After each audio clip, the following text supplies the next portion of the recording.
everybody. Welcome to episode 7 of KittyCatGO Live, where we discuss various topics related to traveling and adventuring with your cat. I'm your host, Emily Hall, and tonight we'll be chatting about camping with cats, specifically tent camping. If you're watching with us tonight or on the replay, be sure to say hello in the comments and let us know where you're watching from. Questions are encouraged as well. Anyway, let's go ahead and dive in. Our special guest for the evening is Chloée Lachapelle. Chloe and her cat Spikie are experienced tent campers, rain, shine, heat, or snow. In fact, they just finished up a camping trip up the east coast of Canada. I know you're anxious to hear all of Chloe's tips, so let's get started. Let's bring Chloe on. Hey, Chloe. Hi. Hi, how's it going? Good. How are you? Oh, sorry. Oh, sorry. Glad to have you here. Yeah, me too. I'm glad to be here. Yeah. Thanks for having me on. Yeah. So you and Spikie have done a lot of camping. I know because I see it on Instagram all the time. Can you tell us, like, how did you get started camping with Spikie? Yeah, actually, our first camping trip, because I love camping. It's like one of my passions, but I always knew I wanted to bring Spikie. So the first time we went, it was a total disaster. We didn't even sleep there. We had to go to get back. She was a kitten, so it was just a lot of bad planning and a lot of experiences for the next time. It took about a year before we went back and try it again.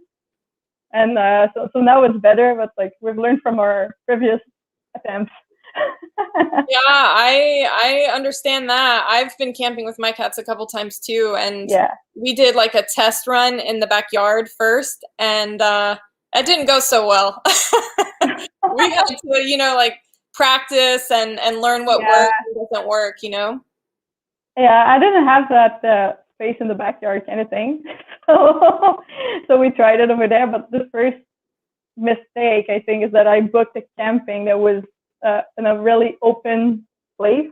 So there was no shade, which is a big no-no. Yeah. And there was also it was so open, and it's the best thing to get a cat to freak out. So yeah. Yeah, it didn't go so well. Now we know. Well, that's what we do. We learn and change and adapt. So yeah. So what is a camping trip like for you and Spikie now? Now that you have learned what works and what you should do, what's it like? So typically the first thing I do when I arrive is that I'm gonna set up the zip line. That's my first big thing about camping, is that I'm on the campsite. I always find 2 trees or 2 things that I can tie a rope from one end to one other end. And then I use a carabiner and a small leash to hang Spikie on it so she can run around. So that's the first thing I do when I arrive, because then I have my hands free and I can set up the tents and take the things out of the car and stuff. So that's typically the first thing I do. I set up a zip line and then a little space with water, food, and a little shelter. I have a little tiny tent for Spikie, so she has some shade. Her food is in there and she can hide there, so I don't have to leave the tent open for her to hide somewhere. And I also don't have to leave her backpack in the mud, which is great. So that's the first thing I do. Then I'll do a walk around with Spikie in the backpack. Like, that's the first thing. I walk the whole campsite and then I survey kind of the problems area and then the dog owners. And then I'll go talk to each dog owners and tell them I'm camping with a cat. And that came from once at first I didn't do that. And once I bring Spikie to a campground in Gaspé, Quebec, and then we had a dog broke his leash and run to us. And I was freaking out. Yeah. And the dog owner was freaking out, and she said, like, how am I supposed to know that there's gonna be someone bringing a cat camping? And I was like, right, because nobody does that. So instead of like fighting it and be like, yeah, but you should buy your dog better. I thought, like, now I'm just gonna let people know that I have a cat camping, because let's face it, it's exceptional. It's pretty rare, and people don't really expect it. So it's good. So you let them know I'm camping with a cat on this site, and my cat is always going to be on a leash. So if you can keep your dog on the leash, I really appreciate it. That's what I usually do. It usually goes very well, and it saves us a couple of problems. So yeah, so I survey those spots. I survey like plants that could be dangerous and stuff. So. And then after I do that, later on the evening, I'll do Spikie do a walk around. And then she walks around the campground with me on a leash, and then just so she can see all the surroundings and stuff. So that's what our first day looks like. And then the rest of the time we have like the morning. I mean, we wake up. She has her breakfast at the breakfast time. Okay, I don't care if she rides at sunrise. I don't mind, but like she's not gonna get her breakfast any earlier than 7 a.m. I always put like the zip line that I can see it from the tent. So I'll leave the tent kind of open, and then I'll hang her on the zip line, and she can run around, and she comes back for breakfast. And then I keep an eye on her, but I can still be in bed and enjoy the fact that I'm not getting up at 4 a.m. So that's the first thing. And then we do our activities like hiking, kayaking, whatever. And we come back around dinner time because it's usually when the sun is high and I don't want her to overeat or something. So usually we take a nap until it cools down a bit. And then we get out for other activities and stuff. Yeah, so that's our usual camping trip. Yeah, I love the thing about walking around and telling everybody that you have a cat. That's something I never thought of doing before on our camping trips, and I'm gonna have to start doing that because you're right, it is unusual and people don't expect to see cats. So I think it's sort of a courtesy, to let them know, I've got a cat. It works both ways. Yeah. And it goes the usual like, oh wow, a cat on a leash. Oh my God, is that really a cat? And blah blah blah, blah and so on. All the usual questions. Yeah. Yeah. Yeah. So that's the typical. Yeah. Yeah, that's awesome. So you mentioned a couple of your gear items. You mentioned the zip line and like the little tent for Spikie. What are some other must-have gear items for a camping trip with Spikie? So Spikie has her own luggage. I have her bag, and she got a suitcase too. So I have it. That's awesome.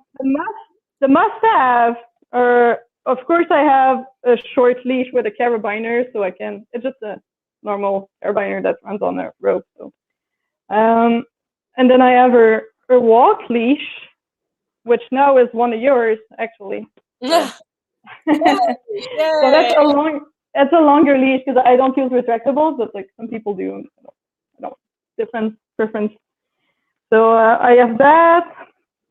I have also a couple of harnesses, usual cat exploring gears.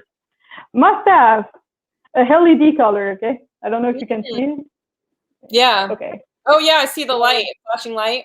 Yeah.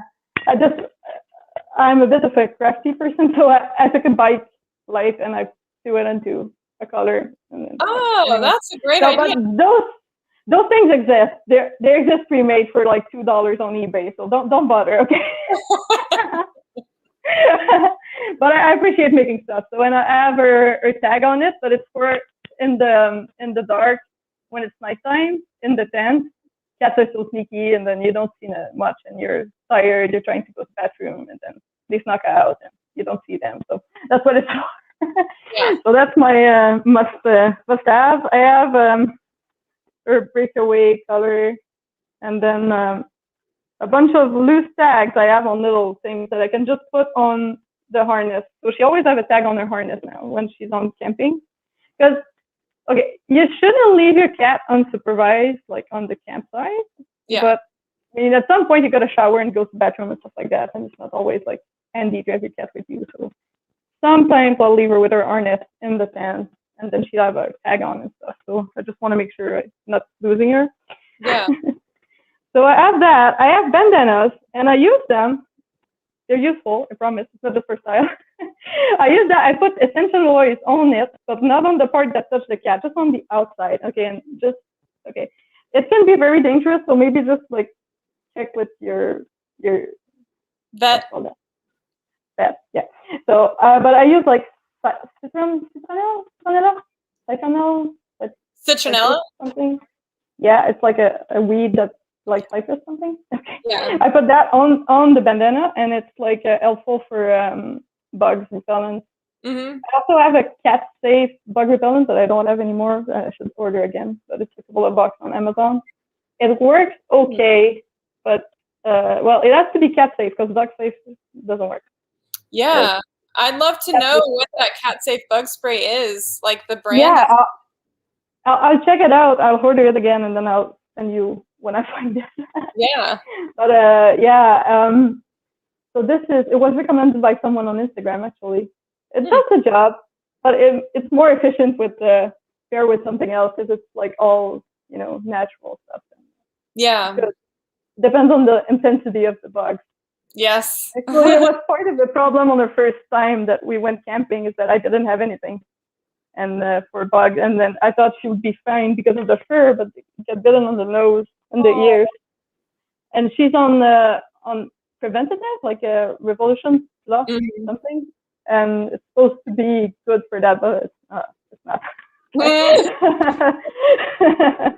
There's a limit to the magic. Yeah. So bug repellent, okay, and then next must have. Sorry. So pet wipes.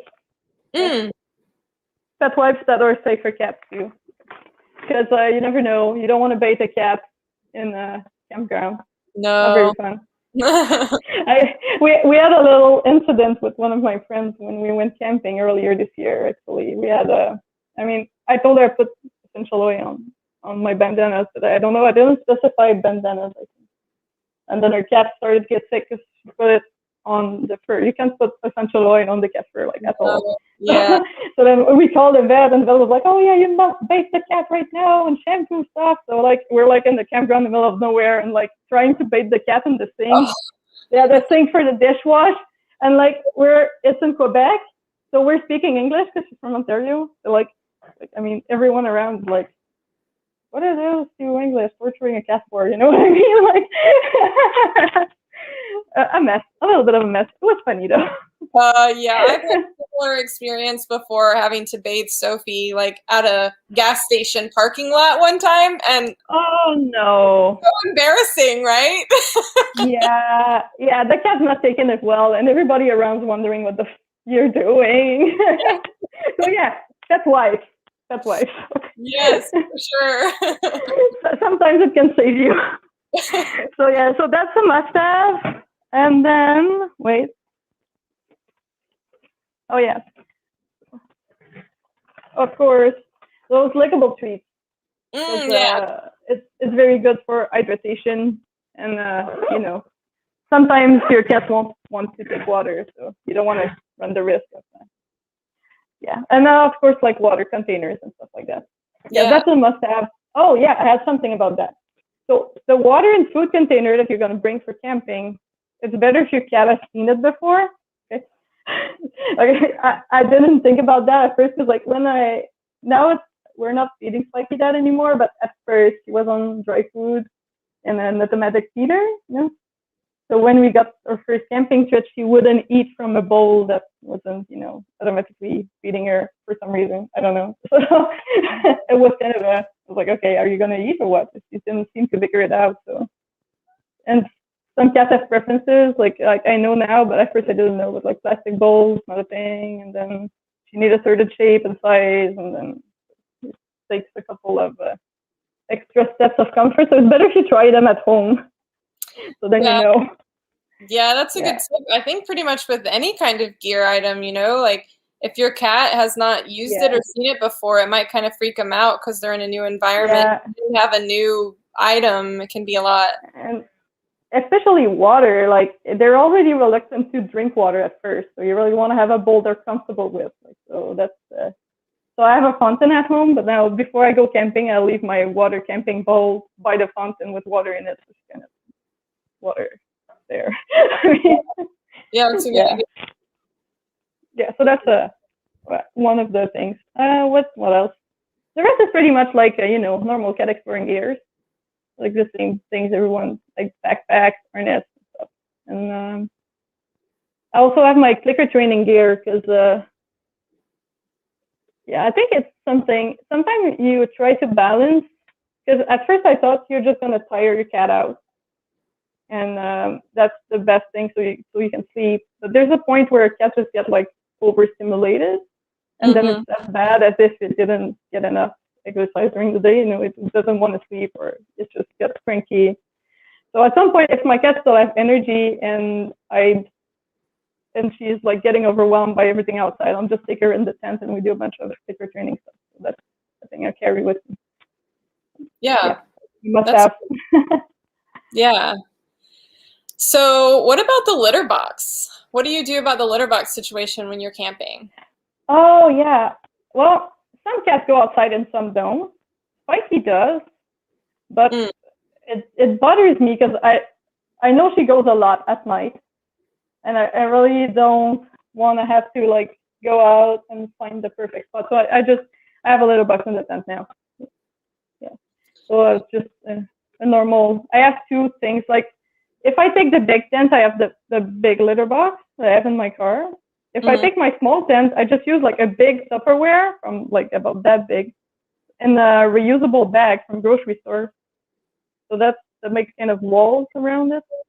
So she cannot like fill it out everywhere. It just goes in the bag. So I just have to and put it back in. So because the Tupperware ain't that high. So that's what I do when I use my 2 people tent, because I have a really small tent. So yeah, so that's what I do for litter box. But that's really a personal preference, because I know Spikie can take a while to take a spot and go to the toilet at 3 a.m. That's not what I want to do. But, like, you know, it really depends on if your cat want to do it or not, and if you know a bit of their poop schedule or something. Yeah, so. I know when we've camped with the cats, we bring a litter box because Sophie will go to the bathroom outside, but Chlo won't, and so we have like a big Tupperware with like really high sides, so it keeps the litter. Good. It's what we use at home too, anyway. So okay. Litter boxes we just bring in the tent with us. But yeah, like you mentioned, if your tent is really small, it might be hard to fit something that big. We have a really big, like 6-person tent for the 2 of us. So we have lots of space. I have that too. I have a big one and a small one. So when I go with my family, I camp with the big one. But when I go by myself, I take the small one. Or when I go in the winter, I take the small one too. So. Yeah. But I have a really big litter box too for just one cat. So yeah, the bigger the better. Yeah, for sure. Yeah, so that's the thing. Oh yeah, and also always a broom. Bring a broom. The hand broom. Yeah. Because it gets messy in no time. It does, for sure. Yeah. So Val has a question about the clicker training. You mentioned clicker training gear that you bring. She's asking how the clicker training helps you in regards to camping. Yeah, it's just because I want to tire Spikie out, and it's the part of like, it's a mental exercise more, but it still gets some energy out of your cat. I mean, if you've done some clicker training, sometimes you notice like you do a couple of tricks and then your cat is more, I don't know, mine is more relaxed or something. I noticed that with Spikie. I don't know if it works for everybody, but that's what it tells me. If she's getting a little cranky at the end of the day, it's a little like insecure, or she still has a little bit of energy, but I don't want to take her out because she's already overwhelmed, then I'm just going to be in the tent and do a bunch of paw tricks and stuff she knows well. So she's just feeling more safe, and she feels like, oh yeah, I got it, I'm good. And then she goes to bed. She's happy. But she gets some treats. So that helps. Like, you know, usually cats, they will eat and then lick themselves and then go to bed. So that's like a good way to get that going. So. Yeah, for sure. Clicker training helps tire out my cats too. So yeah, for sure. So what about the food situation? You sort of talked about feeding Spikie. I know, like, storing food. We feed our cats canned food, you know, so we have to have a cooler so that way we can store any leftovers in the cooler. Or what if, you know, some people feed raw and all these different foods. How do you handle the food storage when you're camping with Spikie? So I feed Spikie. I kept Spikie on like about a quarter on the dry diet, because I wanted like to be able to go anywhere and to be able to switch her back if something happens. I'm a bit of a random person. Like I can go on a trip and then I don't know where I'm coming back. So I try to bring as much food as possible, but at some point I might have to buy some, so I want to have options. But that's me. So I have a bit of dry food, and then I also have so I have raw food but dry. Oh, like those kind? Yeah, those like kind of little thingies. Yeah, like the nugget things that you just add water. Yeah, the nuggets. You just add water, and that's good because you can add more water. Mm-hmm. Yeah, it's another way to get more. Yeah, so I have that. I also bring some canned food that she's used to too. Like, so I have a bunch of options I can choose from, and that is, I don't know if I should recommend that, but I noticed with Spikie, I don't know if it works for other cats. If I give her dry food, she gets a buzz, and then she gets a down. And if I give her some raw food or some wet food, it's most like sustained, but she's less likely to have like up and down. So sometimes, and the digestion is longer, so she'll sleep more if I give her raw. So I would usually give her the raw nuggets at night before we go to bed, because if I give her like the dry ones, she's go like, and sometimes she's gonna wake up and like run around and be annoying. Yeah. So if I give her raw food, it's like it's mostly stable. So I noticed that. I think it's something you can try with your cat and experiment, like when you feed them, when are they going to bed, how long after are they sleeping, how long after they're going to bathroom. It's like things you can notice at home, and then kind of work your schedule of feeding around the most efficiently sleep possible at the same time as you. Okay. I don't know if that makes sense. Things like, okay. Yeah, so that's what I do for the feeding. And then for the storage, I have I don't know, like a normie proof kind of case, you know? Yeah. And I put, yeah. So if I'm camping in the woods or something, I'll put the food in there, lock it, and hang it in the tree. Or if I might have my car nearby, I'm just going to put it in the car. Yeah. Not bad. That's easier. But I don't always have a cooler with ice, so it depends on what I'm doing. Yeah, so that's what's up. And then no food in the tent, except I have a container that's like really airtight, and I bring a bunch of treats that I hope don't smell too much, like dried chicken. Mm-hmm. And it's like a really close one. So sometimes maybe if I need to calm Spikie, because Spikie is she's nice, but she's a little bit, she has some issues. Okay, let's be. And sometimes she gets really aggressive, so I always like to have some treats on me, so I can like lure her somewhere further away so she can calm down, stuff like that. So I always bring 1 or 2 treats, but like it's better not to have any food in the tent at all. Like, most possible. Yeah, I like the freeze-dried option, and Sonia here mentioned she also uses that with Percy. It's really great because it's lightweight, like dry food and canned food. Canned food is really heavy, and when you're trying to keep your bags light. You lift with the bag, the can, and then you need to rinse it, and then your plate, and it's like it's a bit messy for camping. Yeah, if the freeze-dried raw food is really great for camping, and like you said too, you can add as much water to it as you want, so that way your cat is getting the hydration that they need. Yeah. So Jackie has a question about how to keep your cat from chasing bugs on the tent walls or scratching the tent. Yeah, that's a good one.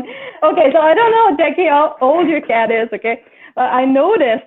Maybe I'm lucky. Okay, it got better when Spikie grew like over 2 years. Like, I mean, she's like 2.5. Like, I mean, in the last year, I see a little bit of a decrease in her like urge to bite everything that's moved a little, like your zipper and everything. So that's that. I think the longer it goes, I mean, if you go camping to get a hang of it, and then it eventually calms down a bit. But there's a couple of things. So first, your cat needs to be tired out when you go to bed the most possible. Like as I said, like I take her out during the day. I go hiking, I go kayaking. If I can get some swimming in there, I will, because it tires Spikie down a lot to go swimming. So walking around. If I see by the end of the day that she still seems to have that ice thing going on, I'll play with her. So I have picked like a plant, those long weed stalk with a little hippie thing. Okay, I don't know if I explained it well. It looks like a wand toy, but it's a weed. So I'll pick some weed or branch and stuff, and then I throw that around and run with her. I really try my best to empty her energy out the most possible so she can sleep. So that's that I think that helps. Also, what else is like working a schedule at home too. So like Spikie at home at night, she's in the room with me and she sleeps mostly at night too. So that I think it's not for everyone, but it's the thing I think that helps because she knows like, okay, I'm going to bed. We're going to bed. Like we have the little routine. The same thing at home. I mean, I brush her teeth. Like I brush her fur. I do a bunch of stuff I do before we go to bed, and then we go to bed. And it's the same as at home. So she knows she's not expected to run around. Also, I noticed she tends to run around less in my small tent. She will chase much more bugs in the big one. And that's like a big difference, I think, because they don't have like as much space to like go crazy, so they don't tend to go that crazy. Yeah, and also cutting the claws. You want to trim those nails before you go camping. Yeah. I always make sure to trim the nails before we go camping because I mean it could put a hole in the tent. Yeah, so that's the thing, like trimming the nails, making sure the cat is tired. At some point, they won't like chase bugs anymore that much if they're really like. I mean, when I go to the tent to sleep, like he just goes on the bed and she falls down and she sleeps. Like she's done, she's tired. She doesn't mind a bug flying over. Like so that's the end goal. The only exception is fireflies. So you just have to check for firefly season and not camping with your cat in firefly season. Okay.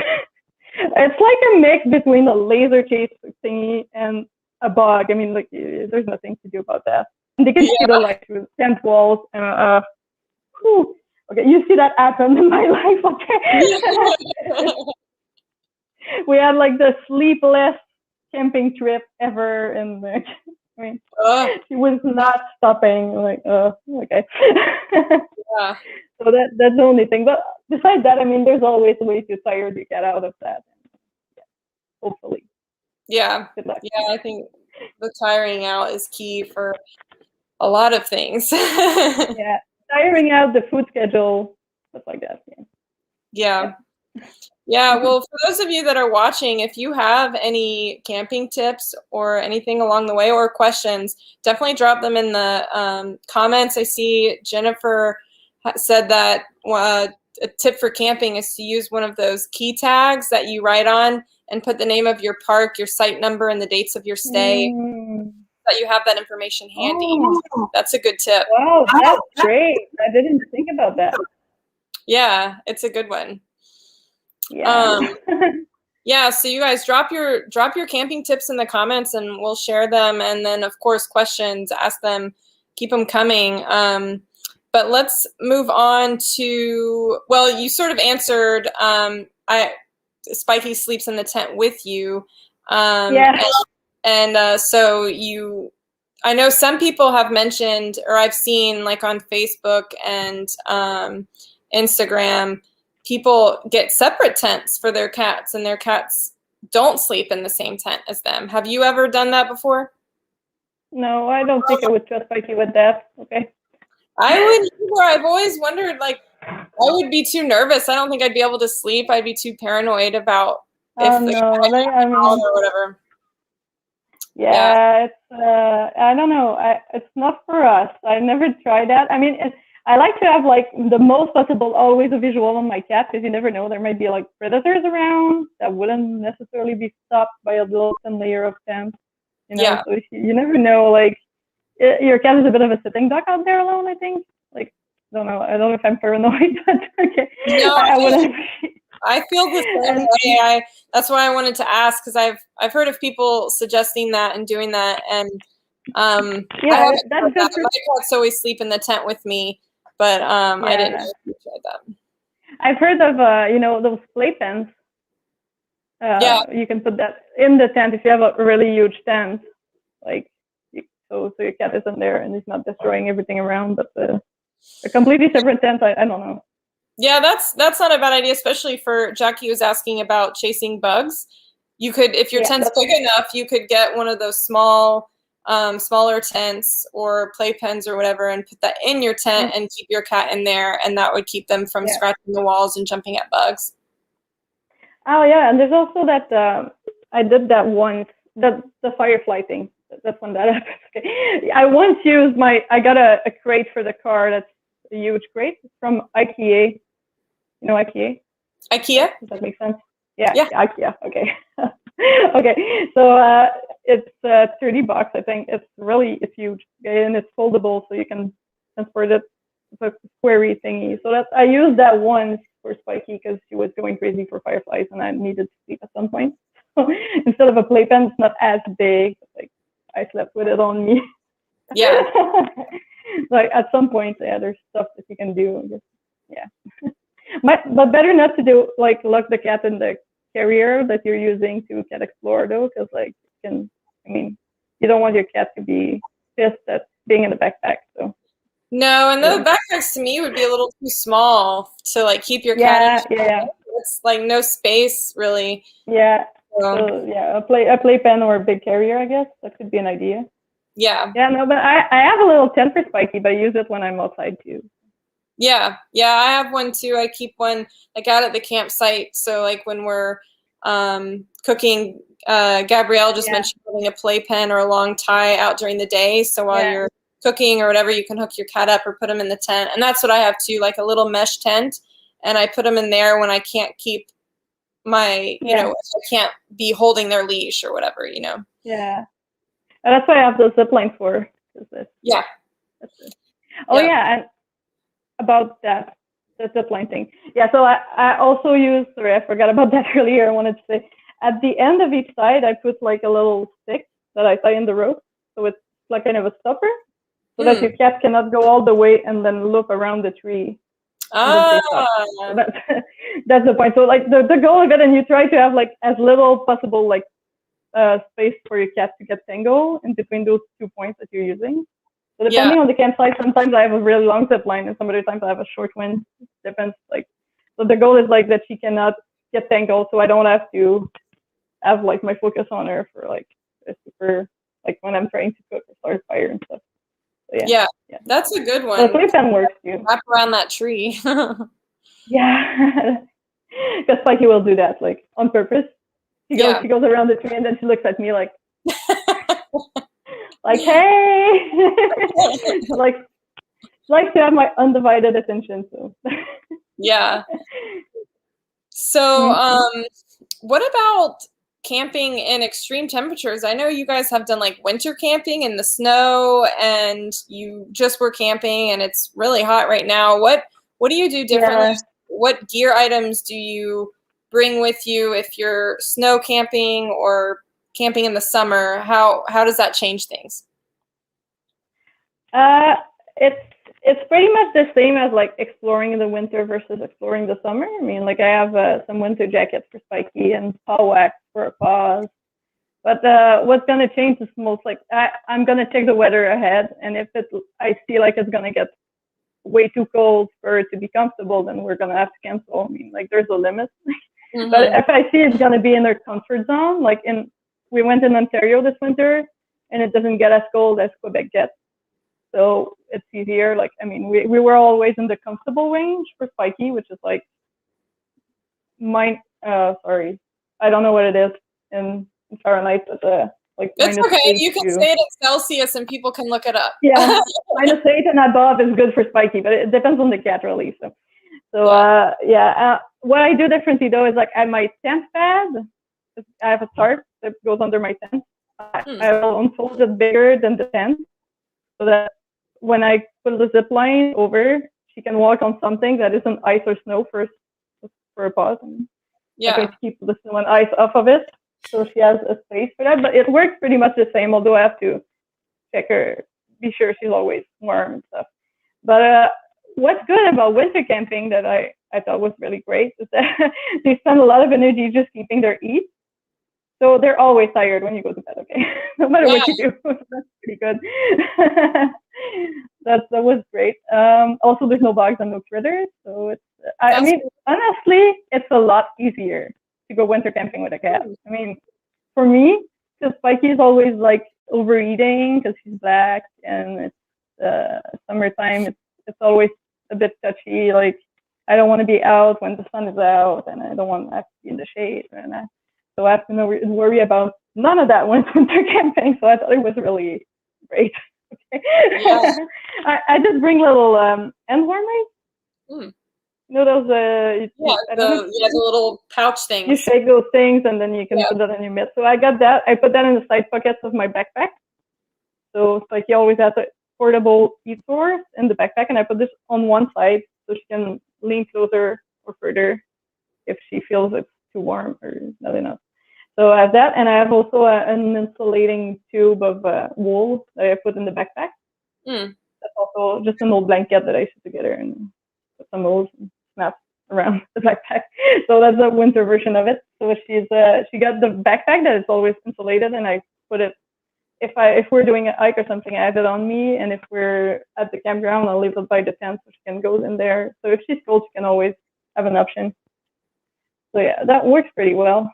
Yeah. What about while you're sleeping when it's like snowing and stuff in the tent?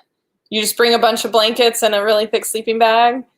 Yeah. Oh, well, last place we went, we had that.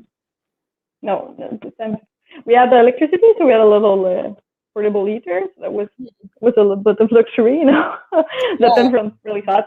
But last time I was not that prepared. It's like the trip we just had, we had the same kind of temperature we had this winter, and I did not expect that at all. Like we had nights that the temperature were like, I don't know, 2 degrees or something, and I was like, oh, wow. Just like more blankets, sleeping bags, and usually if it's cold enough, she'd sleep.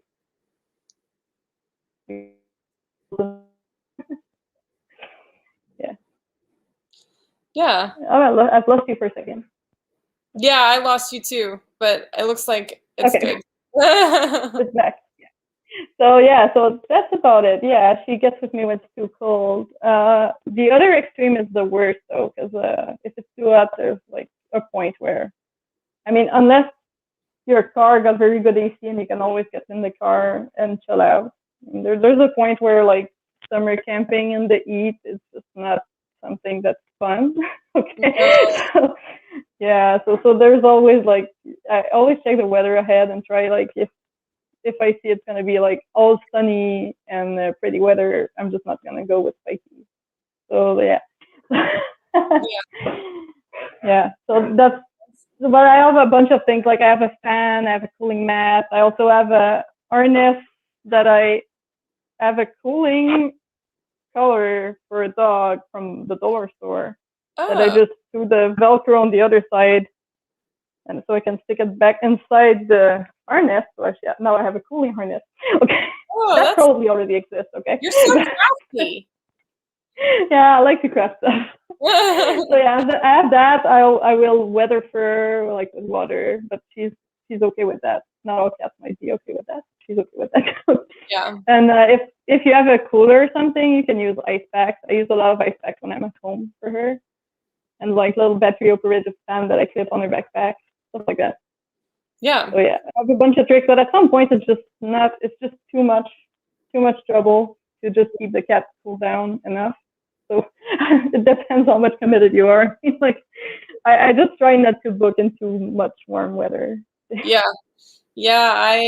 We went camping a couple of months ago, and the weather was so perfect, but now it's reached a point where it's too hot, and when it's so hot outside, your tent just becomes like a sauna, and you can't sleep. It's miserable. I know, and that's why I was saying like the first time we went and did a workout, because we had a tent spot, a lot something. Sorry, I'm searching for my words. So the place where we were camping didn't have shade. Like if you don't have shade, like you're screwed. The tent goes like sauna mode, and you're like, it's too hot. So it's better to have like tree covered campsite, so you can like at least be in the shade and try to. Yeah. The tent tends to become hot at some point if it's really warm outside. So yeah. Yeah. Yeah. Planning. Yeah. Lots of planning and lots of gear. So much. So whenever we travel with the cats, I always joke with my husband that the cats have more gear and their suitcase is bigger than mine. Yeah. It's always that, or I always like I overpacked for the cat, but I forgot the pillows and the blankets for us. Like, Yes. yeah, classic. Yeah, Well, so that's yeah. what about like road tripping and camping? I know you guys just finished up a pretty long camping trip and you were like hopping and campsite hopping up the coast. Yeah. How does that change things? You do things differently for that? Yeah, so when I do a camping road trip, it's more of it's not that much well planned because like you don't know where you're gonna end up the day after. So I always I survey in advance the place that I think would be good for me to camp with my cat, and then I pick from there as I go. And I also try to make a list of pet-friendly places in all my trips, so I can if there's a day it's going to be too warm or something, I can stop and go in the pet store when it's like AC or something. So I have a list of options like this for those pets and this place. And I'm not going to stop at each and every one of them, but at least I know where I can stop on my way. Also, what I do is I try to plan my car travel time with not too much, just by sleep on the car, and then she gets too much sleep, and then she doesn't want to sleep at night. That's a bit of a challenge when you're road tripping because you don't want to be too much in your car, and the cat is like, ooh, when you get out. Yeah. So yeah, try to balance that is quite an adventure. So I found that the sweet spot is 4 hours stop, or else I start to struggle. No matter what I'm doing, I'm having trouble. So it's around 3-4 hours of road a day, and then I stop, I do some hikes, get back in the car, and I try to travel in the sun, how do you call that? I try to travel around lunchtime, so from 10 to 2 o'clock. So Yeah. I'm in the car with the windows open or the AC if you have, but I don't have AC in my car because it's not that useful here usually. Yeah. It doesn't last long enough for me to fix it. Yeah, so I roll with my window open and we're in the shade because we're in the car, and she has water and everything. So so we're not out in the middle of the sunny day and something. So then I stop and I go for hikes and stuff, and then we install the campground, and it's always the same thing. So it's just more of the same. I mean, I just go around, I hang up my zip line, then I make her go around, and then I talk to everyone around, and then I walk around the campground so she knows where she's at, and then set up my stuff and everything, and then pack it up the next day. It gets a bit more tiring, I'd say, because when you're at the one spot, then you're focused on your activities and it's less of a, once you're settled, you don't have to worry again about, is there plants that my cat could eat that would make you sick, that would make her sick? Is there dogs around that I haven't seen? I mean, it's less of a process. I mean, at some point you can relax and just enjoy your camping trip. Yeah. But it's pretty fun in a road trip too, because having the car times that plugs the spots where the sun is up in the sky and you can't do anything, and then you're setting up the tent at nighttime, so you don't have that much of the time for the tent to become hot. So that's also a thing I thought was good for summer. I think it's easier to do that in the summer than actual camping in a campsite. If the weather gets hot, you got more options. Yeah, we're on the trip you guys just did. Were you changing campsites every day, or? Yeah. Yeah, except the 2 first days, because I know there was going to be a lot of rain, and I didn't want to change, unpack and pack in the rain because it's annoying. Yeah. And I knew also I could do a lot more stuff when it's raining than when it's sunny because of the heat.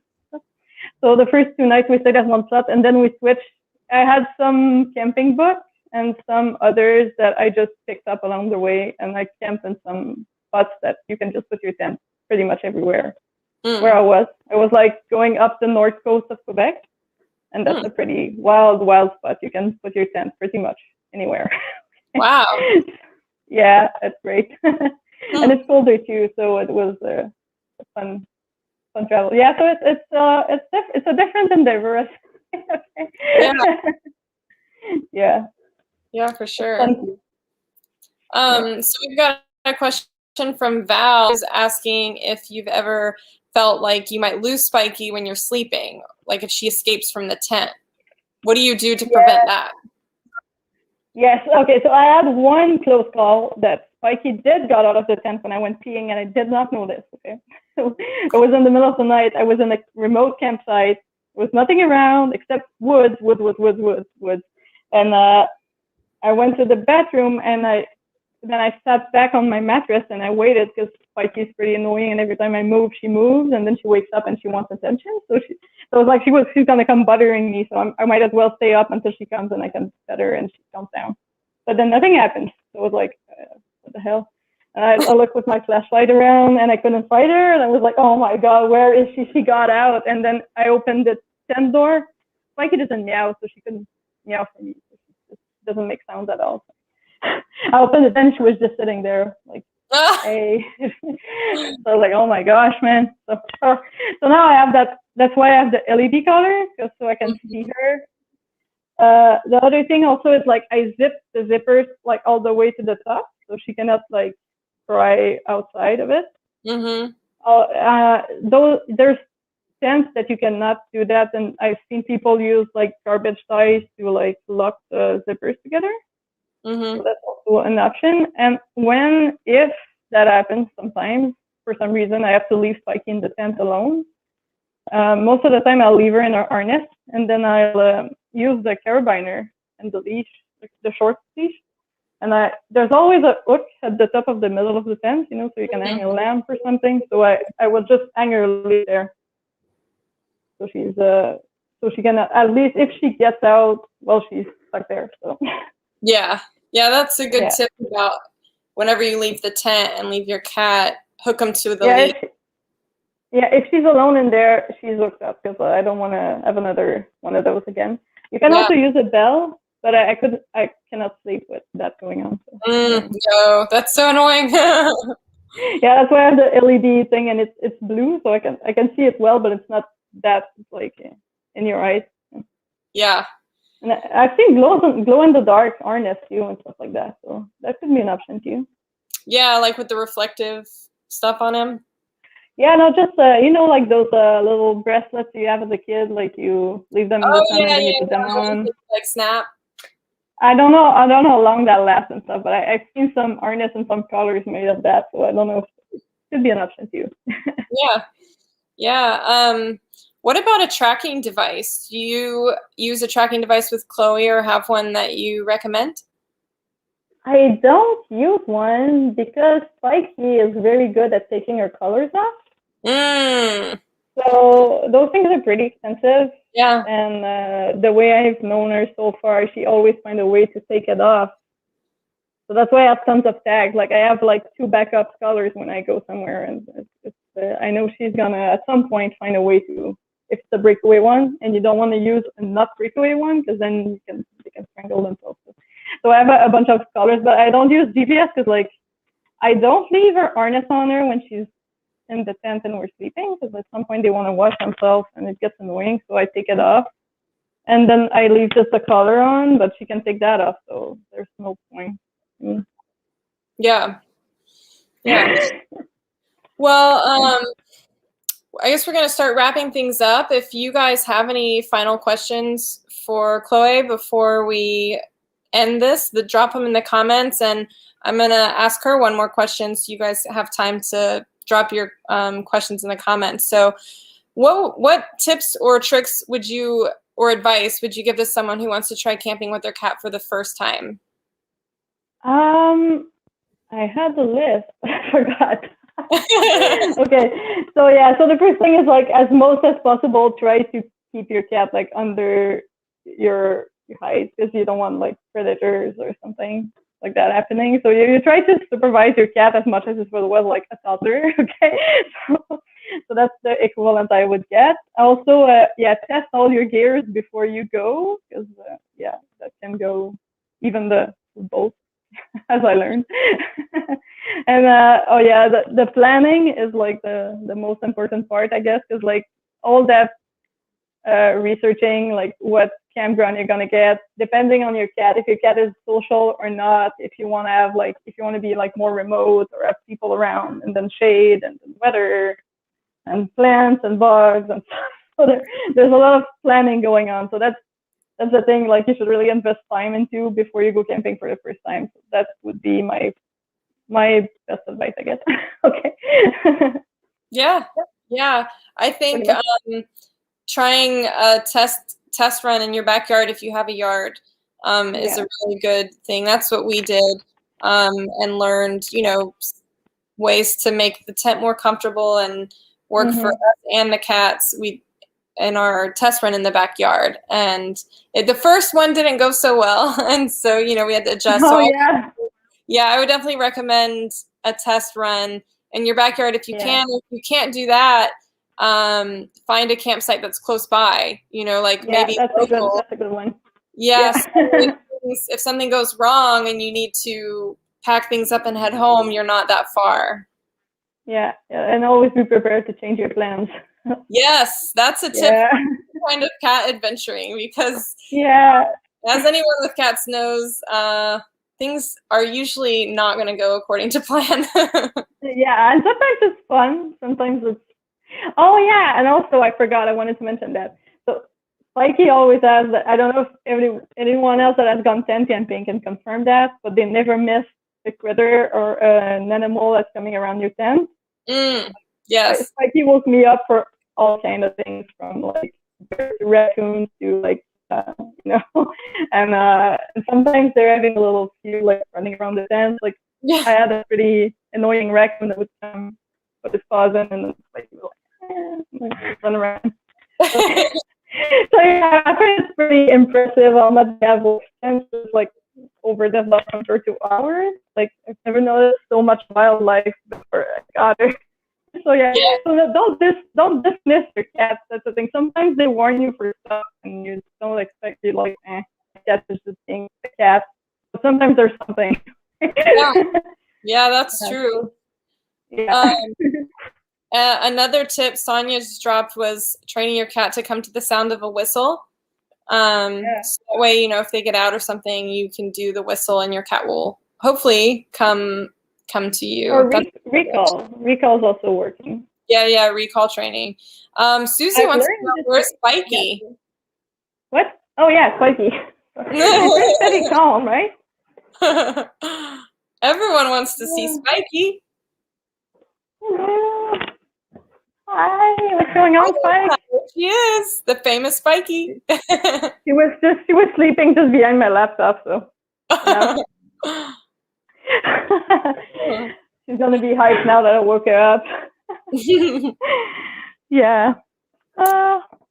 Well, I guess we're gonna go ahead and wrap things up. For those of you that want to see more of Spikie and Chloé's adventures, you can find them at Spikie_SpyCat on Instagram.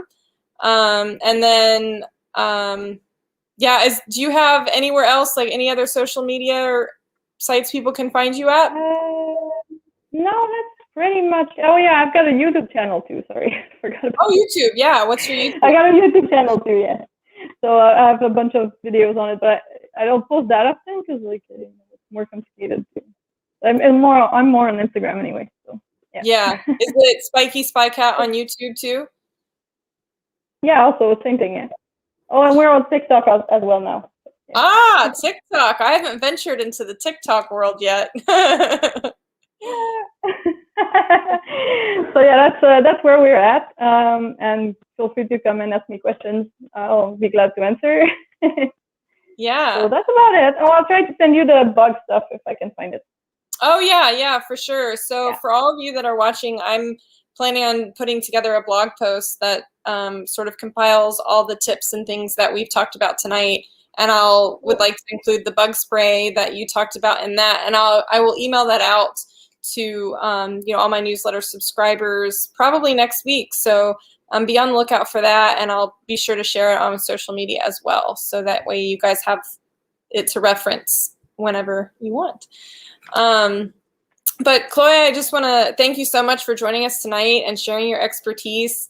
It was a lot of fun, and I've learned a lot. I've camped with my cats before, but only a couple times, and I'm still learning. So thank you for sharing all your tips with us tonight.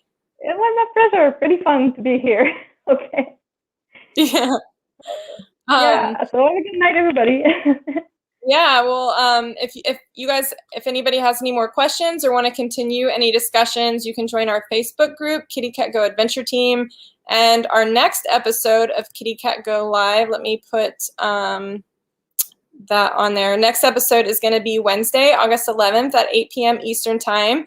And it's going to be on kayaking with cats. And my guest will be Gabrielle Vachon, the Feline Adventurer on Instagram. And she was here earlier. So yeah, mark your calendars. It's going to be a good episode if you would like to start water sports with your cat, or if you already do, I'm sure Gabrielle will have some awesome tips and tricks to share with us. So thanks for hanging out with us tonight, everybody, and we'll catch you later. Okay, bye. Thanks.